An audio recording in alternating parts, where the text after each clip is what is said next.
Spirit, amen. Lord God, we made it!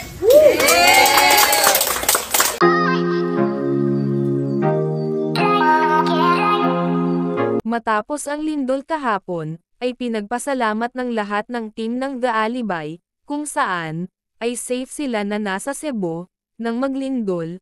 Matapos nga ang lindol kahapon ay agad na namigay kinabukasan si Kimi ng tulong sa mga apektado na mga netizens sa Cebu. Likas na kay Kim Chiu ang magbigay mag-share ng kanyang blessings, at ngayon nga sa kanyang sariling bayan kung saan, ay taga Cebu itong si Kim Chiu at pati na din ang kanyang pamilya. Sa naturang post ng isang netizens, na nakasaksi mismo sa mga ginagawa ni Kim Chiu na kabutihan, sabi niya, dito sa kwarto ni Kim.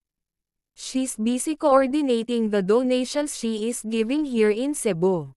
I really respect and love this girl, she has such a big heart. Kung maririnig nyo lang kung paano siya magiging concern. Nakaka-touch talaga. Ganito nilalarawan ng isang netizens, kung gaano ka-pure ang puso ni Kim Chiu sa pagtulong sa kapwa, kaya hindi makapagtataka na maraming mga blessings ang dumating sa kanya. Samantala, labis naman ang pasasalamat ng buong team ng The Alibay, lalong-lalo na si Kim Chiu na nag-lead ng prayer para sa pasalamat kasama ang kanyang mga team, at kunting salo-salo ng kanyang mga kasamahan. Narito panoorin.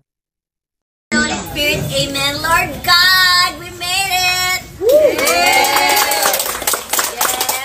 Lord God, please bless our food, bless everyone na nandito ngayon, nakasama namin. Salamat dahil safe po kami sa nangyari kahapon, na hindi inaasahang pangyayari.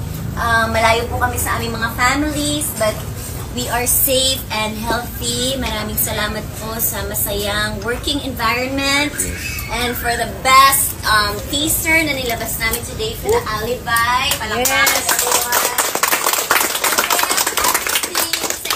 Father God, please bless our show, please bless all the people, the food, lahat po ng meron kami ay inaalin po namin sa inyo. In Jesus' name we pray. Amen!